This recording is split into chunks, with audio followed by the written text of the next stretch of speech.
Welcome back to another Wellness Wednesday.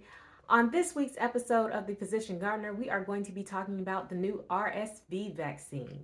I am the Physician Gardener, Dr. Kashidi Long, and I am board certified in internal medicine and lifestyle medicine. So on to today's topic.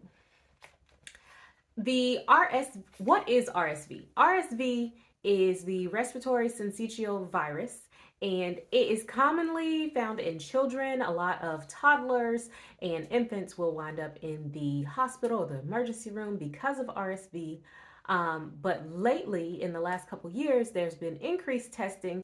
There's been increased use of viral panels in adults, i.e. because COVID, we were running all these viral tests and there was found to be a large amount of RSV in the adult population, as many as 160,000 cases in the last couple years. And I think it said 11,000 people being hospitalized due to complications of RSV.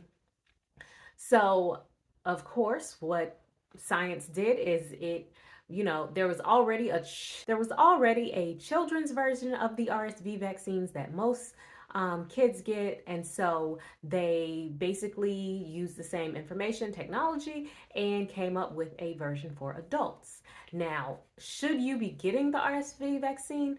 This vaccine is currently approved for people over the age of 60 and other people who are high risk.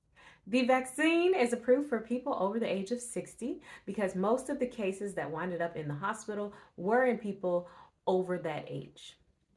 Now, the vast majority of RSV probably goes undiagnosed because most viruses, people are not going to the hospital. But given the number of cases that do become severe and do wind up in the hospital, the vaccine is a good choice if you are over the age of 60, and especially if you have chronic disease risk factors like diabetes, heart disease, chronic COPD, chronic respiratory illnesses, asthma, that type of thing, because those all increase your chances of winding up in the hospital. This vaccine is available everywhere now. There's two versions of it. Abrysvo, I can't really pronounce the words, but they both start with an A, and you can get them at most retail pharmacies. And for most people, it is covered by your insurance. The risk reduction would be 74 to 84 cases.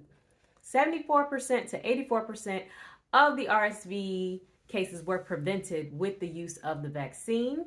This vaccine was approved in April, but it was obviously tested before then, and the side effects would be the same as most other vaccine side effects, which is pain at injection site, bleeding at injection site, risk of infection. Whoever does your vaccine should be cleaning the area before they do the injection to decrease those risks. Bleeding is typically minimal unless you have some type of bleeding disorder, and pain just, varies from person to person. There's always a chance of an allergic reaction with any vaccine.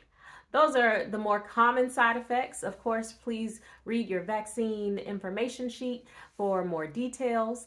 You should discuss this vaccine with your doctor if you are over 60 or if you believe you have risk factors that might warrant getting the vaccine. In this cold and flu season, stay informed so you can stay healthy, and make sure you are doing all the preventive measures that you can. Let me know in the comments if you have any questions or if there's any other vaccines you have a question about. I think I'll probably do a video very soon on the flu vaccine as well, because I know a lot of people have questions about that one. That's all for today. This is the Physician Gardener signing out.